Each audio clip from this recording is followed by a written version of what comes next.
Hello everyone. In our previous episode, we talked about a few of the tanks and vehicles that you could add to your Battletech games to liven things up. Today we're going to go one step further and tackle VTOLs.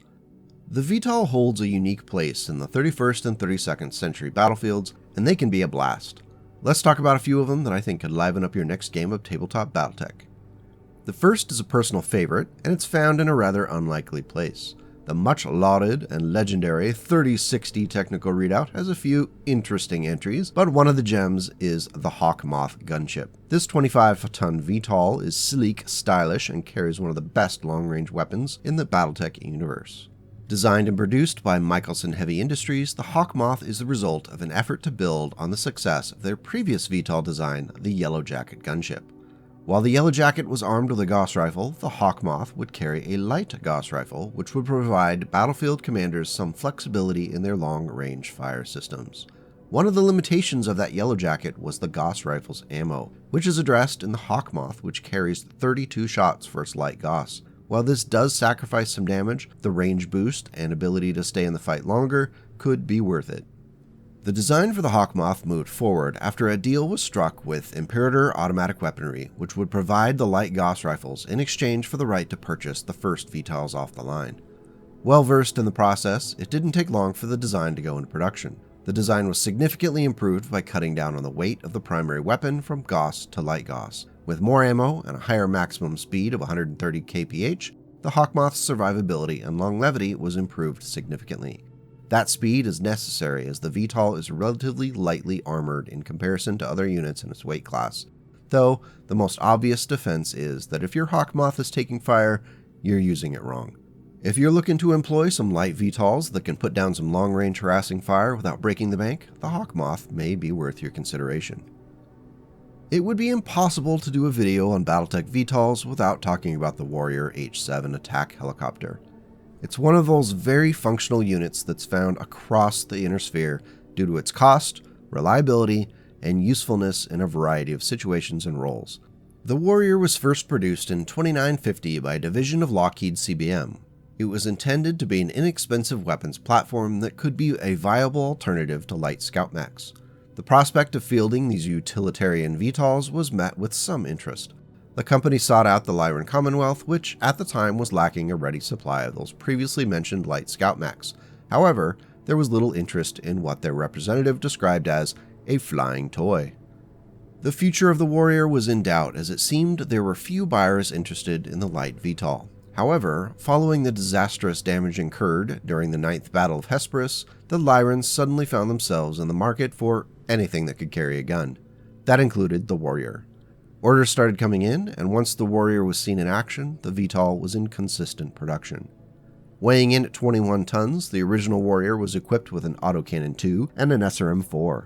This provided the VTOL with long and short-range options in combat, though stand-up fights were not a good plan, as the paltry 1.5 tons of armor meant that hit by a medium laser would completely wipe out the vehicle's protection on the affected location.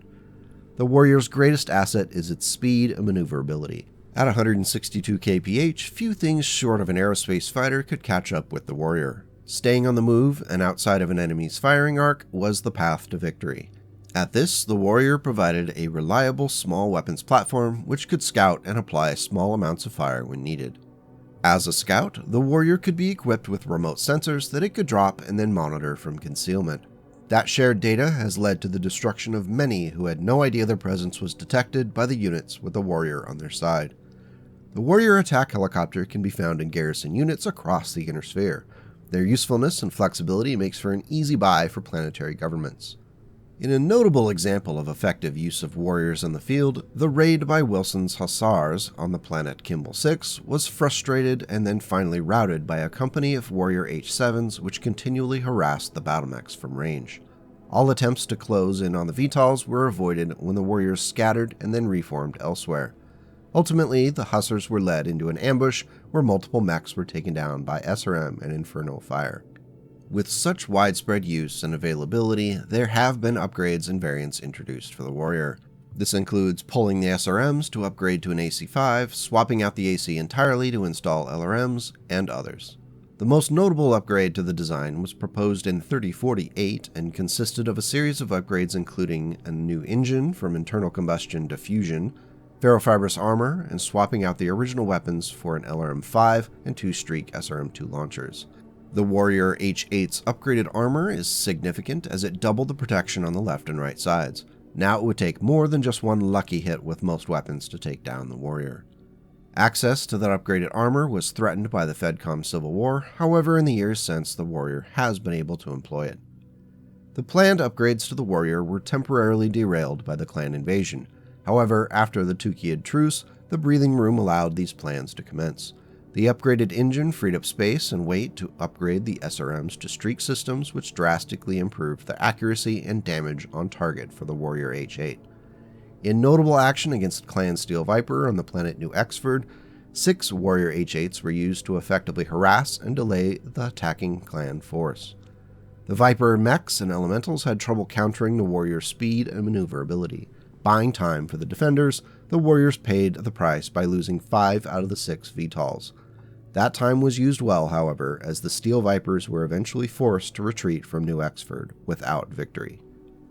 At the dawn of the Ill-Clan era, the Warrior can still be found serving in various armed forces. There is an H7F version that returns to an ICE engine and is equipped with an Ultra AC2 and tag, though it hasn't been extensively produced.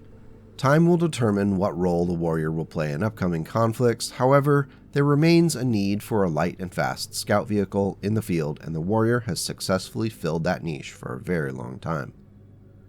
Now to flawlessly transition in a complete other direction in our love for VTOLs, I want to give a new design some love. Weighing in at 50 tons, the Cardinal transport filled an important role in the 32nd century battlefield that was much more likely to see mixed arms forces rather than just battlemechs. This is especially true when dealing with the clans. Clan Seafox, in their infinite wisdom and willingness to profit off the desire of Inner Sphere states to go to war, created the Cardinal in order to fill the role as an assault transport. It first entered service in 3112 and has been popular due to its durability, ease of maintenance, and ability to transport 3 squads of Inner Sphere light battle armor or 2 points of clan elementals safely to their destination, even under heavy fire. Thanks to its LB2X autocannon, LRM-5, and 2 anti-personnel Gauss rifles, the Cardinal can linger on the battlefield and provides fire support for the troops it delivers. It has 5 tons of ferrofibrous armor, which provides considerable protection for a VTOL unit. Clan Seafox met the considerable demand for the Cardinal from the DCMS, Lyrens, mercenary units in Republic contracts, and even the Jade Falcons were eager to snap them up before their drive toward Terra. Because of its highly refined fan motor system, Clan Seafox recommends purchasers of the Cardinal not mess with their loadouts. As a result, there's only been one notable variant. The Republic of the Sphere re-engineered their Cardinals and replaced the standard weapons loadout with 3 clan small pulse lasers and an MML-5. This freed up some space to expand the infantry compartment to hold 12 tons rather than the standard 10. One of the first clan Jade Falcon units to embrace the Cardinal's capabilities was the 5th Battle Cluster under Point Commander Maybell. As part of the larger supernova of mechs, elementals, and armored vehicles, Maybell's unit dropped from Cardinals in their winged Sliff battle armor, which then dove down on their intended targets from high altitude. This rapid assault strategy served the battle cluster well and fit within the swift and powerful battlefield philosophy of the Jade Falcons. If you're looking for a transport that can move your armored infantry into the battlefield quickly, the Cardinal might be the solution for you. As one of the more unusual modern VTOL designs, the Gossamer is a 25-ton vehicle that defies their traditional design norms. Built around a single fan that makes up the bulk of the ship's central core, the Gossamer can reach an incredible 183 kph and can do considerable amounts of damage with its 3 Clan Tech medium pulse lasers. It was created by the Raven Alliance as a vehicle for their Salama and Freeborn warriors.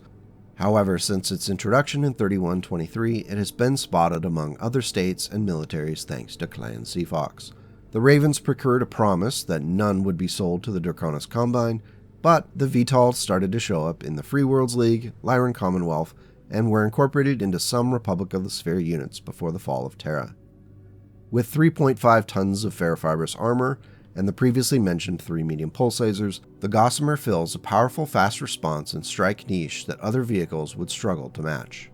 Even though the Ravens saw the Gossamer as a garrison unit, the VTOL was so useful that it ended up being incorporated into active Raven units.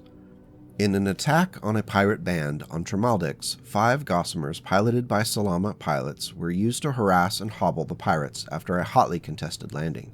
Even though all 5 Gossamers were eventually shot down, the damage they inflicted was considerable and contributed to the ultimate destruction of the pirate band.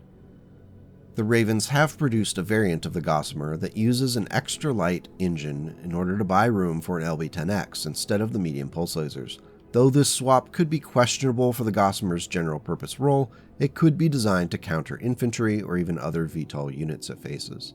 With a battle value of just over 1,000, taking a Gossamer is a bit of an investment. However, it's a bit of a wild card that could throw a wrench into your opponent's plans. If they're running a lot of lights and fast movers, who expect to be hard to catch and hit, the 3 clan medium pulse lasers could change things up. Our last entry into this little ode to the VTOL is the Cavalry, produced starting in 3054 by the Michelson Heavy Industries Corporation. The Cavalry is 25 tons and was designed as a rapid-moving harasser in engagements with clan forces. Armed with an SRM-6 and 3 SRM-2s, the Cavalry can cause significant damage in the right circumstances. With 3.5 tons of Star Slab 3 armor, it can take a considerable amount of punishment and still make it out of a firefight. Cavalry units operating in the Chaos March earned a reputation for carrying Inferno missiles in their launchers, which caused firestorms when fired into a forest or light structures. The prospect of multiple VTOLs swooping in to cover the battlefield with flaming liquid death is sobering, to say the least. During the FedCom Civil War, the Cavalry was used to great effect by both sides of the conflict. The notable drawback to the Cavalry includes a relatively small supply of ammo for the SRM launchers, and no secondary weapon system which limits how long they are combat effective in an engagement. Still, if the crew and the commander are Spartan with the VTOL's use, the Cavalry can be quite effective. One of the variants of the Cavalry sacrifices additional armor to add another SRM-2 to the VTOL. This is considered somewhat reckless, but VTOL pilots aren't known for being conservative and meek. Another variant, which started to show up in the 3060s, replaced the internal combustion engine with a fusion engine. This bought enough space on the Cavalry to add a 4-ton cargo bay for infantry transport. This multi-role transition also sacrifices the SRM heavy loadout and adds medium lasers and machine guns instead. I envision the Cavalry as a fast-moving mini SRM boat, and at the battle value of only 503, it could be worth giving it a try in your next battle. I think we've caused enough damage here. As we move closer to the Kickstarter, I hope the Battletech fans are as excited as I am to try out some of these new units in their tabletop battles. It's going to be a great year for Battletech, and I feel blessed to share my passion for it. Thank you for watching. You're awesome. If you have a favorite VTOL unit that I didn't include in the video, please feel free to yell at me down below in the comments. Thanks to the Ko-Fi crew for your continued support. Don't forget to hit all the buttons and share the video with someone else if you think they might enjoy it. Take care, and go make the world a slightly better place today and tomorrow.